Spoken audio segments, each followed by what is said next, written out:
During the deadliest war in history, Britain and the Allies stand against the Axis powers.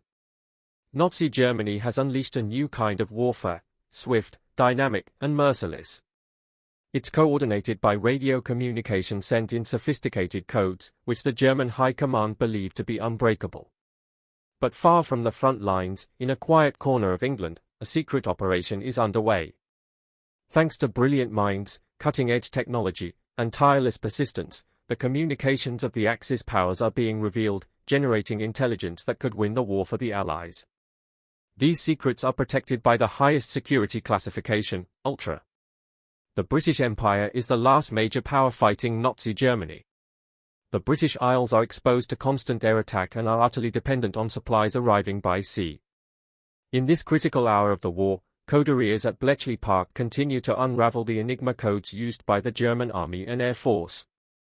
But they are unable to crack the formidable Enigma codes used by the German Navy. In the North Atlantic, German U-boats are sinking merchant ships bound for Great Britain at an alarming rate. Without the food and fuel they carry, British resistance will crumble. Through summer and autumn of 1940, the number of British merchant ships lost to U-boat attack mounts steadily. In October, Convoy SC-7 from Nova Scotia, Canada bound for Liverpool, England, loses 20 of its 35 merchant ships. U-boat crews nicknamed this period the Die glückliche Zeit, the happy time.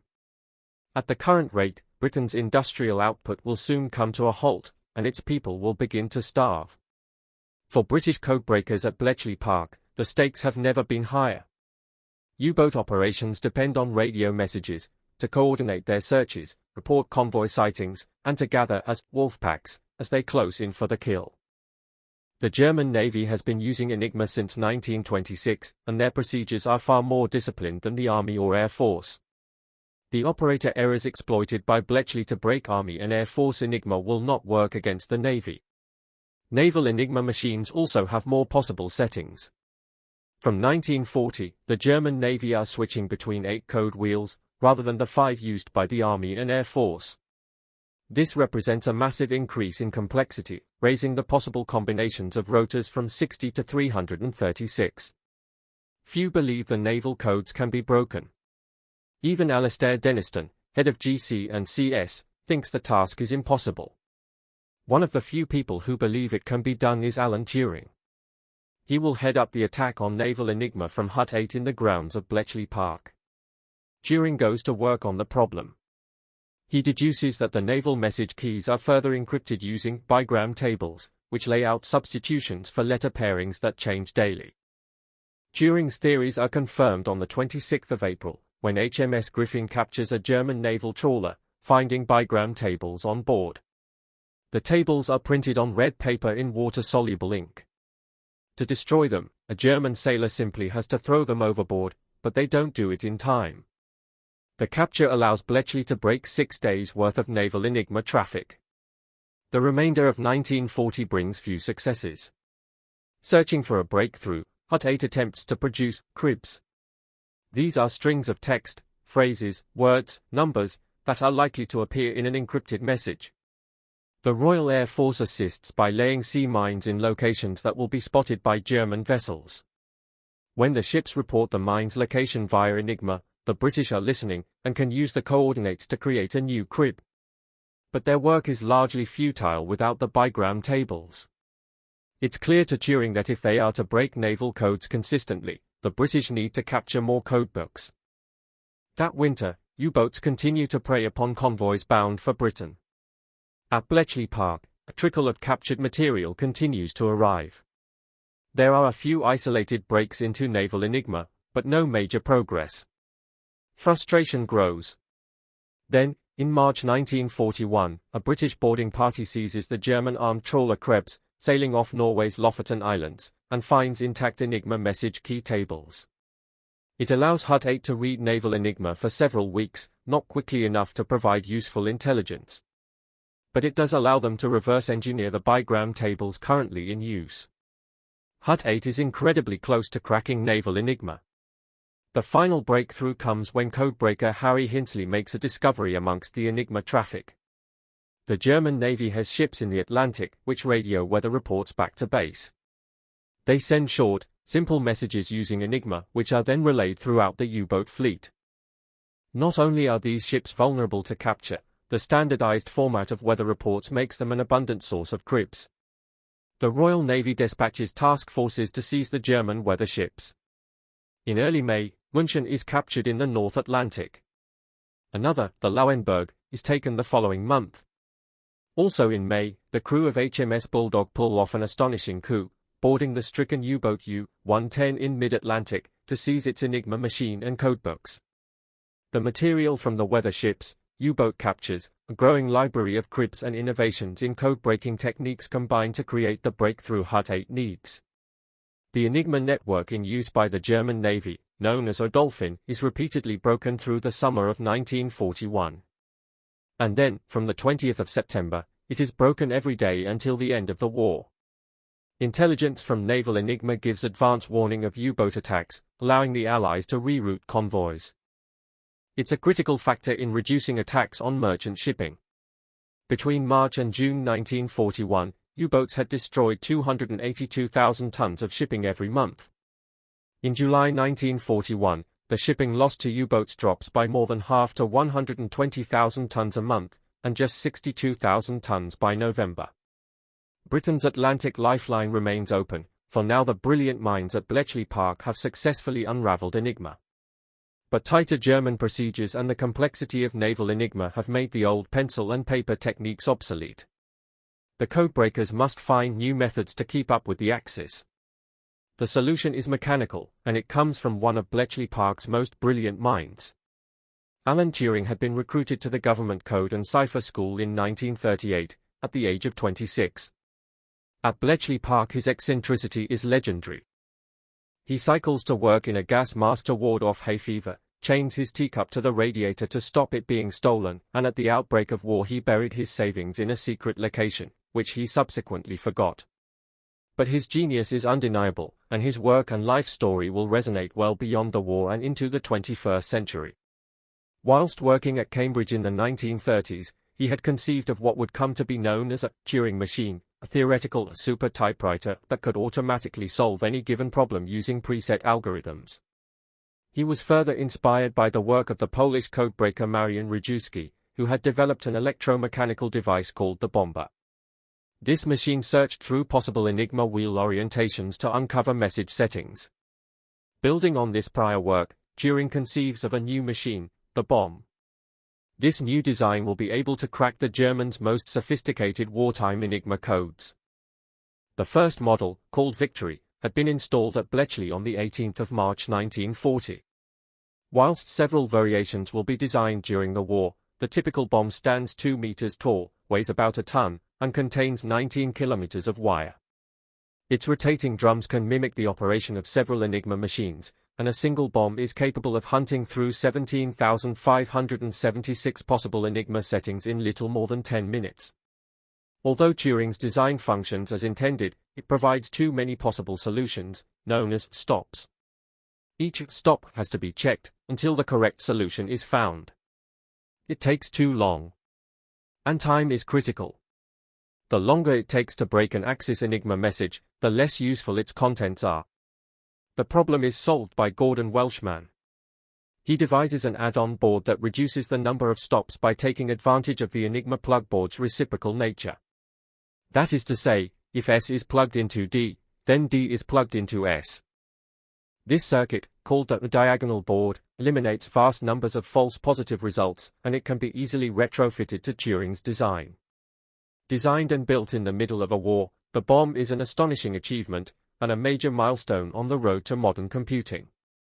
It allows Allied codebreakers to keep pace with the conflict, cracking Enigma codes at the volume required to uncover the enemy's plans, across land, sea, and air, on multiple fronts. By the end of 1941, Bletchley is equipped with 6 bombers. 6 more are added the following year, with more machines moved to outstations around England. Eventually, there will be around 200 bombers in the UK decrypting Enigma codes. The machines require a large workforce to operate them. From the 24th of March 1941, this workforce is provided by the Women's Royal Naval Service, known as the Wrens. Operating bombers is exhausting and repetitive. They are noisy and reek of machine oil, and their complex moving parts require constant maintenance. The Wrens must operate them with utter precision to ensure the results are accurate. Once the correct settings have been found, messages can be deciphered using the British equivalent of Enigma, the Type X machine, modified to mimic its German counterpart. Although the bombers save countless hours of manual work, each message is just a single piece in an ever-changing jigsaw puzzle, full of abbreviations, code names, and technical jargon. The job of unraveling German communication still falls to the Codebreakers, supported by a growing team of skilled translators and analysts. As the war heats up in North Africa and the Med, Bletchley Park analysts are able to provide a series of important insights into enemy plans. In March 1941, codebreaker Mavis Lever spots something odd amongst the Italian Navy radio traffic, a string of encrypted text that contains not a single letter, L. Since an Enigma machine cannot encode a letter as itself, she deduces that an Italian Enigma operator has sent a test signal, using just the letter L. This message allows Lever to uncover the wiring of the machine's rotors. Further messages deciphered by Lever uncover Italian plans to attack British ships off the Greek coast. This intel leads to the Royal Navy's first major victory in the Mediterranean, when they ambush Italian ships at the Battle of Cape Matapan, sinking 3 heavy cruisers and 2 destroyers. 2 months later, Bletchley Park decrypts assist in locating the battleship Bismarck, pride of the German Navy, in the North Atlantic. The Royal Navy is able to close in and sink the Bismarck on the 27th of May. The Codebreakers have given British military planners unprecedented insight into their enemies' communications and intentions. It is the greatest coup in the history of signals intelligence. For the first time, British military intelligence gives it the designation, Ultra. But, on its own, it's not enough to blunt the German war machine. Britain needs allies. British ultra-intelligence is among several sources that warned Stalin of an impending German invasion in the summer of 1941. To no avail. German forces advanced deep into the Soviet Union. In their wake, SS units engage in the systematic murder of thousands of civilians, particularly Jews. Bletchley picks up their messages. To publicly raise these killings risks letting the Germans know their codes have been broken. But British Prime Minister Winston Churchill decides to speak out, revealing the scale of Nazi war crimes to the world.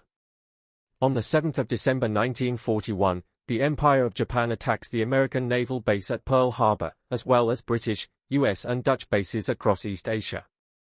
Britain and the US are now at war with Japan.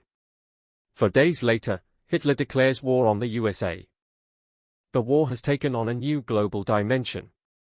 Then suddenly, Bletchley Park loses the ability to decipher U-boat communications in the Atlantic.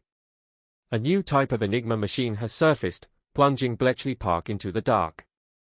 With American troops and supplies poised to pour across the Atlantic, into Europe, the U-boats are once more able to strike without warning. For the codebreakers of World War II, data was hard to track down and easily destroyed. But today, our data is everywhere, and everlasting. And if we're not careful, we can leave ourselves open to invasions of our privacy, or even cybercrime. Fortunately, our video sponsor, Proton Mail, is fighting to protect your privacy and keep your data safe. We like to think of our emails like sealed, private letters. But in reality, they are more like postcards, and big tech companies can easily read, monetize, or misuse their contents. But with Proton Mail, your emails are end-to-end encrypted and protected by strict Swiss privacy laws, ensuring that only you and the recipient can read the contents. Popular messaging apps protect your chats with end-to-end encryption. Why settle for less with your email? At this point, you're probably expecting an Epic History promo code for a discount. With Proton Mail, you don't need one. You can sign up completely free by heading to proton.me. Epic History. Switching to Proton Mail could not be easier. If you don't want to start fresh, their migration tool allows you to easily transfer emails, calendars, and contacts from Google or other providers in just a few clicks.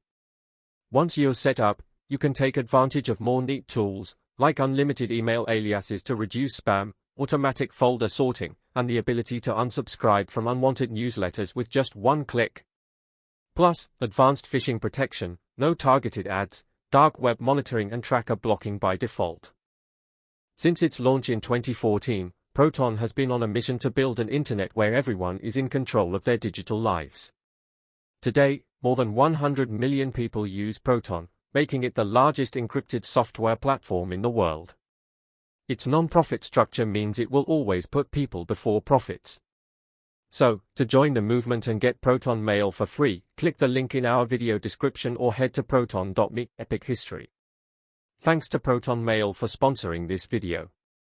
Thanks as always to the Patreon supporters who help to make this channel possible, from builders, such as Thomas Vincent, Vedant Solvi and Wayne Fleury, to citizens like Fraser White, Julian BTC and Kevin Rogers, and heroes, like Patrick McKee.